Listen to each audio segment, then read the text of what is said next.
পরকীয়া, হ্যাঁ পরকীয়া এমন একটা বাজে জিনিস যেটা একজন পুরুষ বা একজন ছেলের জীবনকে পুরোপুরিভাবে ধ্বংস করে দেয়।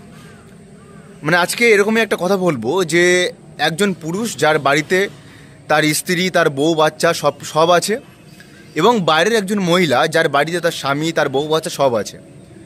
এখন হয় কি যে সেই মহিলাটা এবং এই পুরুষটা দুজন অবৈধভাবে সম্পর্কে জড়িয়ে পড়ে, মানে শারীরিক সম্পর্কে জড়িয়ে পড়ে, এবং বেশ ভালোই চলে তাদের সম্পর্ক, অনেক দিন ধরে বেশ ভালোই চলে। এবং হঠাৎ করে তাদের মধ্যে একটা ডিসপিউট দেখা দেয়, মানে একটা ঝামেলা তৈরি হয়। এবার ওই ঝামেলাটা নিয়ে সেই মহিলাটা সেই পুরুষটার উপরে ফলস রেপ কেস করে। এবার এই ফলস রেপ কেস করার পর সেই পুরুষটার উপরে কেস হয়, মামলা চলে, এবং সেই পুরুষটা সে চাইলে মানে কশিংও যেতে পারে, যেটা হাইকোর্ট থেকে হয়, এবং চাইলে সে ট্রায়ালও যেতে পারে। মানে কশিংয়ে গেলে প্রথমত যে সেখানে প্রমাণ করতে হবে যে এফআইআরটা পুরোপুরিভাবে মানে আর কি মানে ফেক, সেটা প্রমাণ করতে হবে, বিভিন্ন রকম এভিডেন্স জোগাড় করতে হবে, সেই একটা ঝামেলা। আর ট্রায়াল গেলে ট্রায়াল চলবে, আপনাকে ডাকা হবে কোর্ট কাচারি।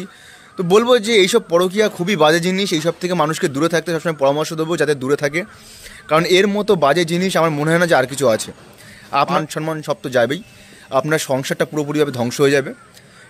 মানে বলতে পারেন যে দু নৌকাতে পা দেওয়ার মতো। তাই বলবো যে এইসব অ্যাভয়েড করুন, আর সত্যিই সব বাজে জিনিস।